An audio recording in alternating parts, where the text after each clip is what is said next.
Alright, this is a square case Ducati bevel drive engine. The difference between the square case and the round case is primarily on how the bevel gears are driven. On the round case, it has a bevel gear, looks like this, that would slide on, and it would engage the distributor shaft that would come down from what would normally be the distributor, and between the distributor shaft would engage these side bevel gears.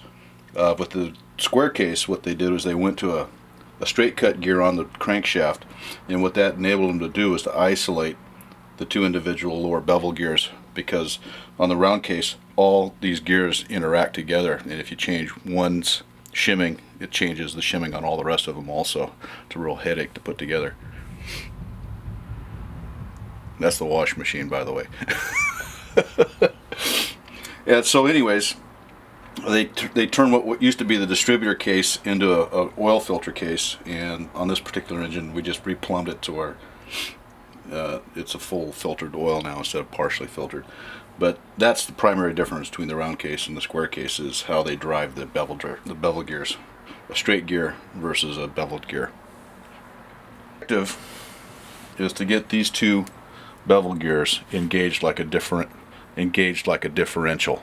Okay, the factory, when it originally set it up, when they got it set up, they put this little grind mark, and so what you want to do is align these two grind marks to where they have no overlap, to where one's not higher or lower than the other. Alright, they gave you lots of opportunity for adjustment. It's kind of a pain in the ass. The bevel carrier, this lower bevel carrier, has angular contact bearings, and the way they're designed is that you cannot have any free play in them. You have to shim this guy with lower shims and then upper shims, and it's held in place with a circlip, and it has to be shimmed to where there's no play in it. And of course I went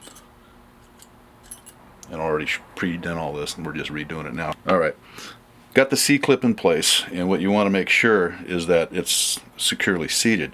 And so what I do, like this, okay, what I do, I just come back, rubber mallet, tap the gear on the back side, make sure it's seated down, then come back and hit it from this side nice and lightly. You don't have to beat the shit out of it. It doesn't move, that means you got it nice and seated. Alright. And you have to check the engagement. And as I said before, I've already shimmed this, but I'm just taking it apart and show it again. It's got shims on the inside that run against this bronze bushing here, and it'll have shims on the outside where it runs against the outrigger bearing plate to hold it up. You have to have this in here when you're checking all your shimming. You have to put it together, assemble it, screw it all down so it's all in the running position, check your clearances, and take it apart, put it back together, hopefully sooner than later.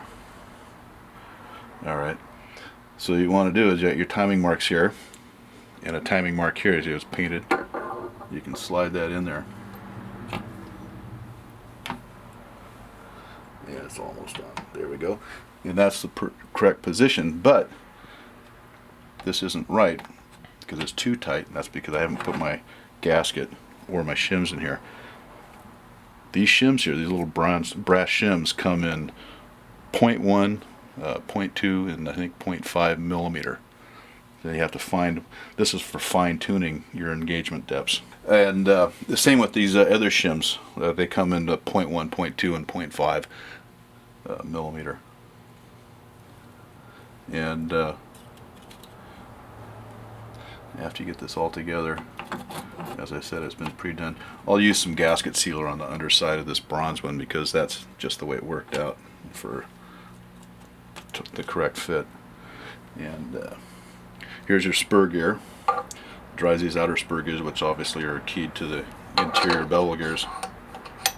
And you can see the timing marks here.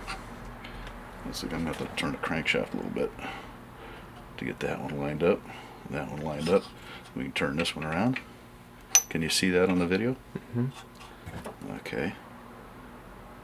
Let's see if I can get that almost done. Come on, get on there. There we go. That's how it would look.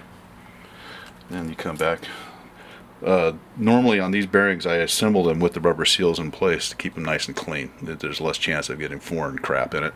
And after it's all done, all shimmed up and all ready to go, I'll pop the seals out of it.